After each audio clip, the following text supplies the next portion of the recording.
کہ آپ کو لگتا ہے کہ ابھی جو ایم کیو ایم ہے اس میں آپ کی کوئی اسپیس ہے, ہو سکتی ہے, اگر آپ کو یہ آفر آئے تو آپ کے لیے ایکسیپٹیبل ہوگی, کیا ہے ہمارے ساتھ دوبارہ چلیں؟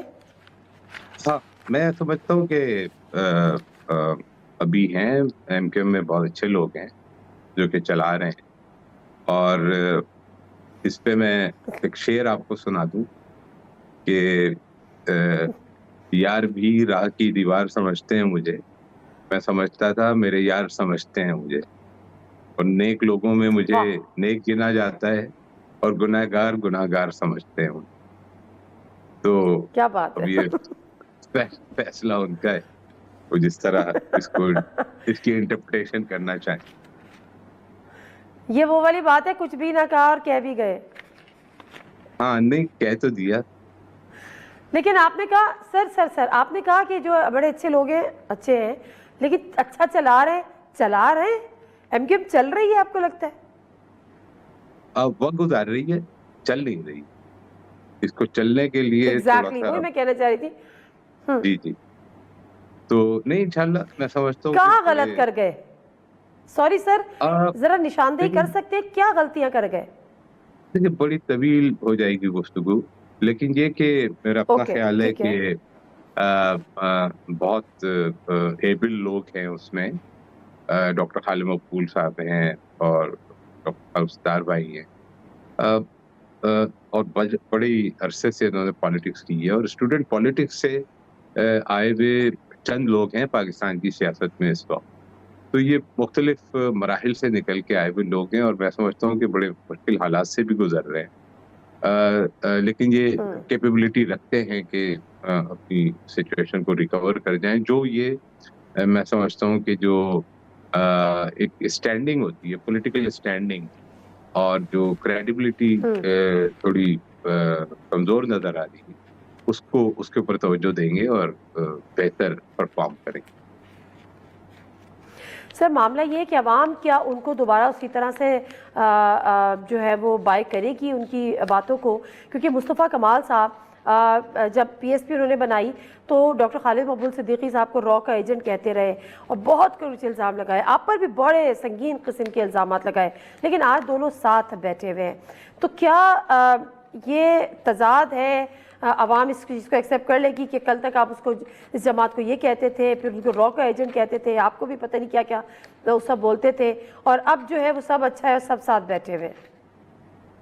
بالکل صحیح ہے. دیکھیں عوام کو کیا چاہیے, عوام کو یہ ریٹرک سے کوئی غرض نہیں ہے. اس وقت جو صورتحال ہے اس میں عوام کو ڈیلیورنس چاہیے, گورننس چاہیے, اور ایک کنیکشن چاہیے. کنیکٹ, ان کی داد رسی کوئی کرے اور ان کی امنگوں پہ پورا اترے. تو یہی ایک فیکٹر نہیں ہے, بہت سارے اس کے فیکٹرز ہیں. ماضی میں پی ٹی آئی گورنمنٹ کے ساتھ بھی رہے, پھر پی ڈی ایم گورنمنٹ کے ساتھ بھی رہے, موجودہ گورنمنٹ کے ساتھ بھی ہیں. تو ظاہر ہے لوگوں کی ایک ایکسپیکٹیشن ہوتی ہے, غالباً وہ ایکسپیکٹیشن وہ اس طرح نیگوشیٹ نہیں کر پائے یا پوری نہیں کر پائے. اس میں بہت سارے عوامل ہو سکتے ہیں. سر میں ذرا پی ٹی آئی کے جو اس طرح کے سوری سر میں آپ کی بات کو کاٹ رہی ہوں, جو پی ٹی آئی کے ساتھ حالات ہیں اور جو ایک محاذ آرائی کی صورتحال ہے اس پہ مجھے آپ سے ذرا بات کرنی ہے. اسٹیبلشمنٹ, پیچھے ججز کا خط اینڈ ایوری تھنگ, صرف مختصراً بتا دیجیے گا کہ آپ کے اور مصطفیٰ کمال صاحب کے کلیش کی وجہ کیا تھی؟ یہ بھی ایک طویل گفتگو ہے. ویسے میری طرف سے کوئی وجہ نہیں تھی, اور میں آج تک ڈھونڈ رہا ہوں وجہ کیا تھی. چلیں, آپ کو بھی نہیں پتا, اوکے فائن. سر اب آ جاتے ہیں یہاں پر. اس وقت جو صورتحال ہے, آپ دبئی میں بیٹھے ہیں لیکن ڈیفینیٹلی آپ واقف ہوں گے کہ اس وقت جو ہے تمام جو دیگر سیاسی فارم 45 فارم 47 کی کہانی ہے, جن کو ووٹ نہیں ملے, جن کو مینڈیٹ نہیں ملا, ان کی حکومت ہے, جن کو مینڈیٹ ملا وہ جیلوں کے پیچھے ہیں. پھر بات یہ ہے کہ اسٹیبلشمنٹ کا کہا یہی جاتا رہا, پہلے بھی بتاتے رہے کہ ایک مقبولیت تو ہے لیکن اسٹیبلشمنٹ میں قبولیت نہیں ہے. پھر 6 ججز کا خط سامنے آ گیا, انہوں نے کہا کہ جی مداخلت ہوتی ہے. تو یہ سارا جو ماحول ہے, پہلے پی ٹی آئی اور اسٹیبلشمنٹ کی بات کیے لیتے ہیں, اس معاملے کو کس طرح سے آگے بڑھایا جائے, حل کیا جائے؟ مطلب دیکھیں یہی ایک بڑی سنگین صورتحال ہے. اصل میں جتنے ہم مسائل دیکھ رہے ہیں آج اتنی پولرائزیشن جو دیکھ رہے ہیں ہم, وہ سب بائی پروڈکٹس ہیں پولیٹیکل انسٹیبلٹی کی. اور پولیٹیکل انسٹیبلٹی کو جب تک کیئرفلی ایڈریس نہیں کیا جائے گا، ان مسائل کو آپ ان آئسولیشن ہینڈل نہیں کر سکتے. کیونکہ آپ دیکھیں کہ کیونکہ یہ مسئلے بڑھتے گئے، دیکھیں ہر ادارے کا جس طرح ایک انسان کا مزاج ہوتا ہے، اس طرح قوموں کا مزاج ہوتا ہے، اس طرح پولیٹیکل پارٹیز کا مزاج ہوتا ہے، اس طرح اداروں کا بھی مزاج ہوتا ہے. تو ہر ادارہ اپنے مزاج کے تحت حالات کو دیکھتا ہے. اب آپ نے جوڈیشری کی بات کی، جوڈیشری اس میں سکن ہو گئی ہے اس پوری پوزیشن میں، اور جوڈیشری کا ایک مزاج ہوتا ہے اور اس سے ہٹ کے وہ چل نہیں سکتے. انہیں آئین اور قانون کے مطابق فیصلے کرنے ہوتے ہیں. اب وہ فیصلے کسی کو اچھے لگیں، کسی کو برے لگیں، تو وہاں پہ ایک پولیٹیکل ڈسکشن شروع ہو جاتی ہے. کیونکہ المیہ یہ ہے کہ پولیٹیکل پارٹیز آئی تھنک آپس میں ایک پولیٹیکل ڈائلاگ کے تھرو مسائل کو حل نہیں کر پا رہی ہیں، تو لہٰذا یہ چیزیں جوڈیشری میں جا رہی ہیں، جبکہ یہ تو جوڈیشری میں جانی نہیں چاہیے. پولیٹیکل پارٹیز کو خود اس طرح کے ڈائلاگس ریز کرنے چاہیے، اور اتنا انٹلیکچوئل کیپیسٹی ہونی چاہیے کہ وہ آپس میں بیٹھیں. یہاں پولیٹیکل لوگ ہیں ہمارے یہاں، بہت مجھے ہوئے پولیٹیکل لوگ ہیں، وہ انیشیٹیوز لیں اور ان چیزوں کو آؤٹ سائڈ کورٹ ہی سیٹل کریں. جب یہ کورٹ میں جائے گا تو ظاہر ہے کورٹ قانون کے مطابق کوئی نہ کسی کے حق میں کسی کے خلاف فیصلہ حق میں آئے گا. ایگزیکٹلی پھر کرٹیسزم شروع ہوگا. سر آپ سیاست میں واپس جی عدالتوں کا مزاج یہ ہوتا ہے کہ وہ قانون پہ چلتی ہیں، آئین پہ چلتی ہیں، وہ مصلحت تو نہیں دیکھتی ہیں. لیکن پولیٹیکل پارٹیز جب بیٹھ کے بات کرتی ہیں تو وہ مصلحتوں کو بھی دیکھ لیتی ہیں، وہ ساری چیزوں کو ایڈریس کر سکتی ہیں، ضروریات کو بھی دیکھ سکتی ہیں. ٹھیک ہے، لیکن آپ کی سیاست میں واپسی بالکل ٹھیک ہے، آپ کی سیاست میں واپسی عنقریب ہو رہی ہے سر؟ ارادہ ہے؟ بس آپ کو انٹرویو دے دیا تو سمجھے ہو ہی گئی ہے. اچھا، تو کس پارٹی کا انتخاب کر رہے ہیں؟ ابھی دیکھ رہا ہوں میں. نہیں تو آپ کی ملاقات ہوئی تھی نا دبئی میں شاہد خاقان عباسی صاحب سے، مفتاح اسماعیل صاحب سے، کیا آپ کو انہوں نے کہا تھا، آفر کی ہے کہ آپ ان کی پارٹی جوائن کریں؟ جی دیکھیں، جس وقت ملاقات ہوئی تھی اس وقت غالباً وہ خود بھی انہوں نے یہ فیصلہ فائنلی نہیں کیا ہوا تھا کہ وہ پارٹی کھولیں گے یا پارٹی بنائیں گے. لیکن جنرل بات ہوئی، اور جنرل ایک اور کافی تفصیلی بات ہوئی، اور ظاہر ہے کہ ایز اے پاکستانی جو میرے کنسرنس ہیں، وہ بھی فارمر پرائم منسٹر رہ چکے ہیں، مفتاح صاحب فارمر فائنانس منسٹر رہ چکے ہیں، تو ان کا ایک اچھا رول رہا ہے پاکستان کے حکومت میں، اور اچھے لوگ ہیں. ان کا ایک صاف ستھرا ایک ماضی ہے اور کچھ کرنا چاہتے ہیں ان حالات میں. ہم یہ سمجھے کہ آپ آنے کے بعد ان کی پارٹی جوائن کریں گے سر؟ دیکھیں اس وقت کیونکہ بات نہیں ہوئی، ہم نے تو بات جنرل کی، ہم نے یہی طے کیا، ہم نے اس بات پہ کنسنسس کیا کہ نہیں اچھے لوگوں کو میرا تعاون ان کے ساتھ رہے گا. جوائن کرتا ہوں یا نہیں کرتا ہوں، لیکن میرا تعاون ان کے ساتھ ضرور رہے گا کیونکہ بہت اچھے لوگ. سر آخر میں خبر دے دیجئے، پاکستان واپس کب آ رہے ہیں؟ تو جلدی انشاءاللہ.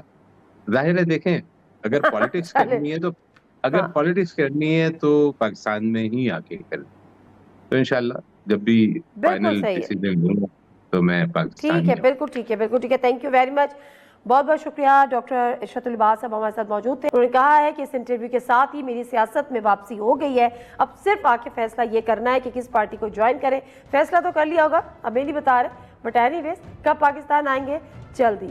مختصر سا بریک لیتے ہیں، بریک سے واپس آتے ہیں. بلال کیانی صاحب اور شیخ وقاص اکرم صاحب ہمارے ساتھ موجود ہوں گے. کل جو نواز شریف صاحب نے تقریر کی تھی اس پہ وہ کس سے مخاطب تھے جب احتساب کی بات کرتے، اور کچھ دیگر لندن پلان. بریک سے واپس آئیں گے تو ان سے جانیں گے.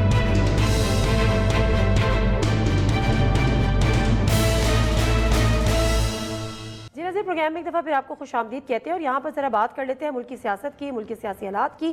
جو سیاسی عدم استحکام ہے وہ اپنی جگہ، لیکن کل ہم نے CWC کے اجلاس کے بعد جو نواز شریف صاحب کی تقریر سنی، ہم نے کل اس پہ بھی مختصراً بات کی تھی. لیکن بات یہ ہے کہ نواز شریف صاحب ماضی میں اس وقت رہ رہے ہیں، اور یہ بات سمجھنے کی ہے کہ حالات، وہ کہتے ہیں نا پلوں کے نیچے سے بہت پانی گزر چکا ہے.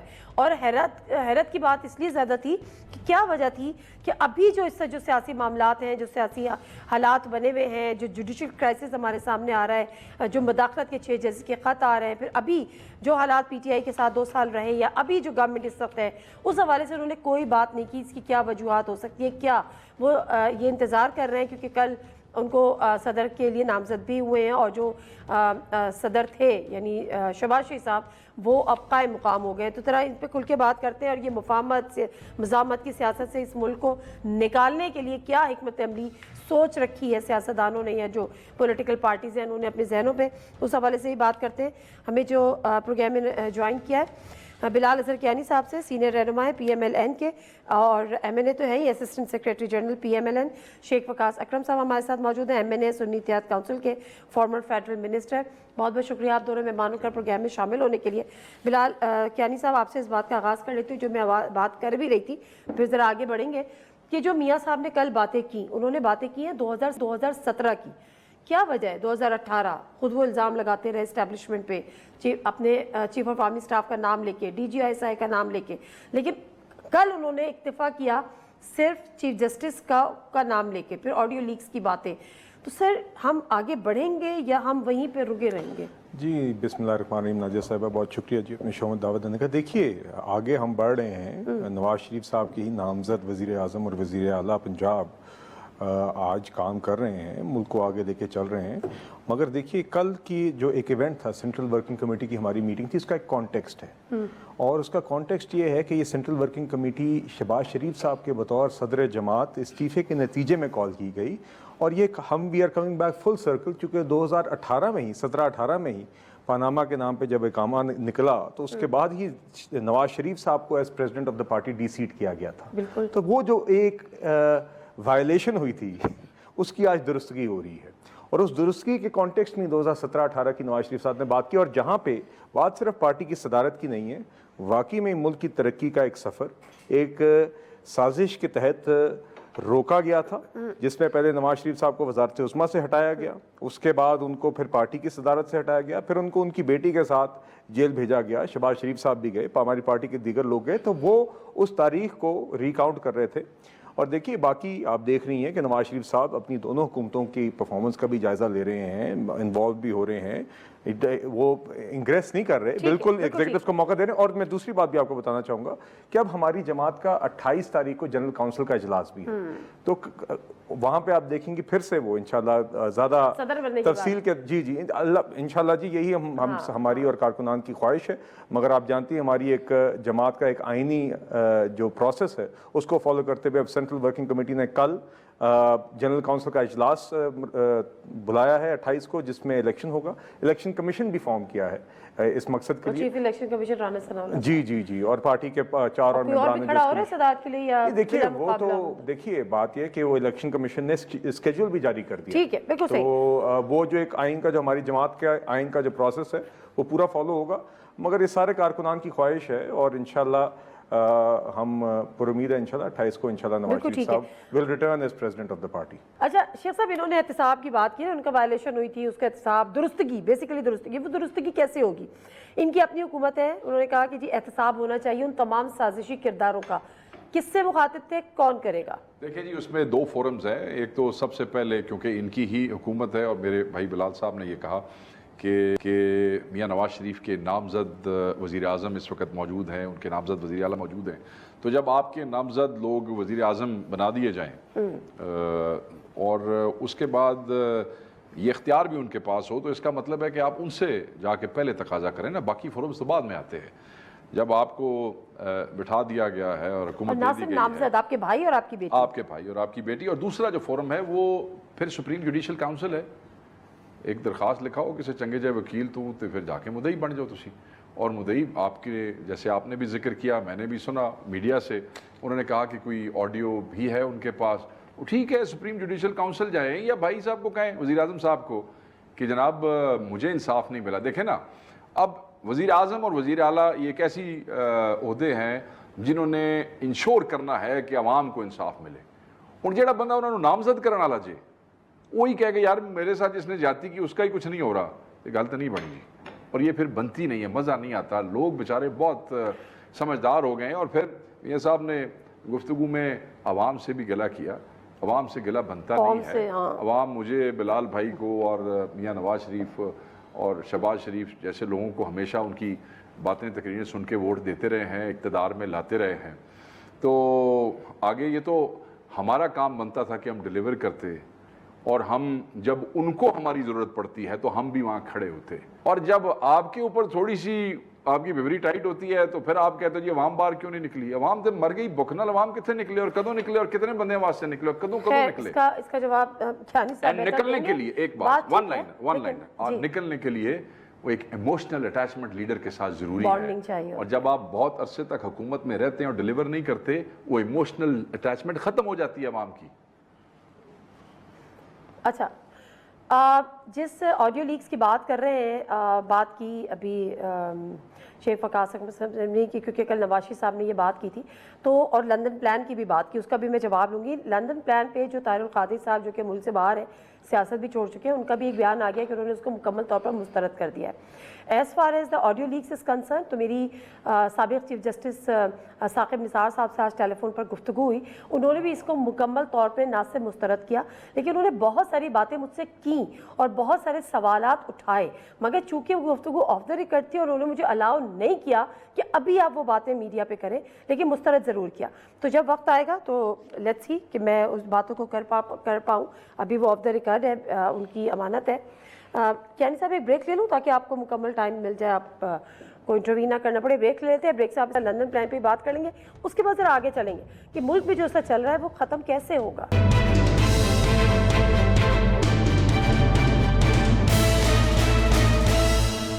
جی ناظرین, پروگرام میں ایک دفعہ پھر آپ کو خوش آمدید کہتے ہیں. بلال کیانی صاحب, یہ جو لندن پلان کا بھی ذکر ہوا اور آڈیو لیکس کا بھی ذکر ہوا, تو مجھے بتائیں کہ یہ جو آڈیو لیکس ہیں ان کی کوئی لیگل ویلیو ہوتی ہے, اور لیگل ان اے سینس کہ یہ تو اٹس اے کرائم, تو یہ بات وزیر اعظم یا فارمر وزیر اعظم کے لیے کوٹ کرنا کہ جی کسی نے دی ہے, کسی نے لی ہے یا ان کے پاس ہے, یہ کوئی لیگل ایکٹیویٹی تو ہے نہیں. دیکھیے بات تو یہ ایک حقیقت تو ہے نا جی, ایک حقیقت ہے کہ ایک سازش ہوئی جس میں اس وقت کے چیف جسٹس بھی شامل تھے, اس وقت کی اسٹیبلشمنٹ شامل تھی, سب لوگوں نے مل ملا کے نواز شریف صاحب کو ہٹایا, پورا زور لگایا. شامل تھی جی دیکھیں وہ آپ کے سامنے لوگ نکل نام نہیں لیا تھا نا. دیکھیے تو میں آپ کو یہ تو ایک حقیقت ہے, ایک اس میں کوئی چمبے کی بات نہیں ہے, تو بالکل ایک اٹس اے ریالٹی.